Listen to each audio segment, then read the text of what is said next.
Kuambia kitu jombani, kuambia kitu fact kusaidia jombasi. Unajua sichekesho wala sifurahishi jombasi. Unajua mimi nakwanga mtu wa fact. Jomba, kuambiana kupo kusikizana ndo hakuna. Kuambiana kupo kusikizana ndo hakuna jomba. Sasa mimi nasema hivi na mimi nitawaambia hivi, mbona kila wakati tunaelekea kwa election? Mbona kila wakati tunaelekea kupiga kura? Ndo tunakuangana hizi mambo na huu ni kabila fulani, huu ni kabila fulani, huu si kabila yangu, huu ni kabila yangu.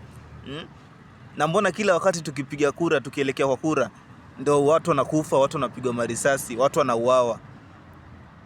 Mimi hujiuliza ngayo maswali. Why hizi siku zingine mtu akishapata kiti anakimbia? The only thing tunamuona ni kwa TV, kwa magazeti na kumsikiza kwa radio, lakini kwa ground asikiki. Lakini tunaelekea kwa election, watu wanapigwa risasi, watu wanakufa, mtu ndo anajua kwamba mimi ni tribe fulani sifai kufanya nao kazi, tribe fulani si watu wangu wa karibu, hawa si tribe yangu. Why? Mbona tuko hivyo? Like today, leo kulikuwa na mkutano Changamwe, Mombasa County.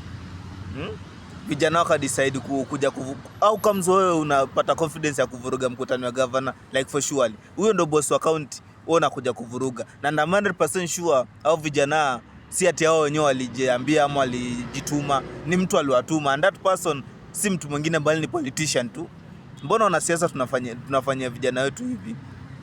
Ama kuwa politician lazima uonyeshe watu kwamba wewe unaweza influence watu waende wakufe? That is to be a politician. Because me I don't understand how comes tunaelekea kwa election, siasa imeanza, ndo watu wanaanza kupigwa risasi, watu wanaanza kufa. Na the worst thing yenye mimi inaniumanga sana, unakutanga hata katika hiyo rallies ama katika hiyo maandamano, hakuna siku utasikia politician amepigwa risasi, hakuna siku utasikia politician amepigwa, bali utasikia youth for youth, mayouth kwa youth ndo amepigwa risasi, mayouth kwa youth ndo amepigana kwa uana, mayouth kwa youth ndo amepigana kwa umizana.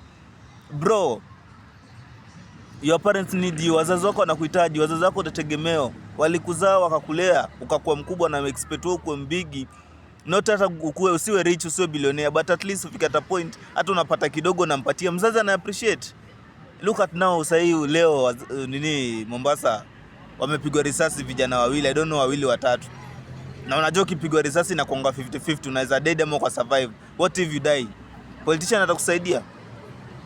Okay, tuseme mmetumika, mmepigana, mmeuana, mmefanyana. Leo tumepiga kura, the same person mwenye aliwatuma amepita. Do you think atakufikiria? Do you think atakukumbuka? Hapana, lazima tuambiane kweli, lazima tuambiane fact. It's about time mazee. Mimi nitaongelesha na bado nitawaambia. Mimi huambianga watu hiyo kidogo unanye unapata, the small thing you are getting, appreciate mazee. Appreciate na work. Mungu akikubless atakubless. Mungu akiamua atakubless. Kila mtu Mwenyezi Mungu anakuanga amempangia. Yenye Mungu amekupangia itakuja, na yenye hajakupangia itakuja. Na mapolitician tuache. Kama kuwa politician ama kuwa mkubwa ama kuwa celebrity ama kuwa famous ni kuinfluence vijana waende wapigane, kupatia vijana waende wapigane ndio kuwa politician. Mimi huambianga sagodi kitu moja. Kama kuwa na pesa ama kuwa bilionea, kuwa milionea ni mpaka watu wauane, mpaka watu wavunjane miguu, mpaka watu wapigwe risasi ndio mimi niko milionea, then haina haja. Wacha niishi maisha yangu tu kidogo napata na maisha yaende. But the question is, why is that every time tukielekea election, every time tunaenda kuvote, every time tunaelekea kwa general election, ndio watu najua mimi ni tribe fulani, ndio watu tunaanza kupigana mapanga, ndio watu tunaanza kupigana risasi.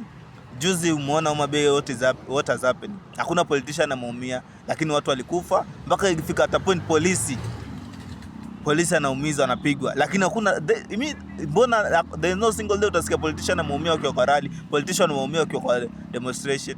Ni raia tu, ni mavijana tu. Tuache jamaa, tuache kutumika. Mimi naniuma walai, from my heart mazee, chenye naongea mimi naniuma sana mazee. Ni venye mjui, ni venye sina uwezo, sina nguvu, lakini hii kidogo kamera, Mwenyezi Mungu ameleta kamera na ameleta social media, tutazidi kuomba amani, campaign peace, si ndio? Nisema kuambiana kupo kusikizana ndo hakuna.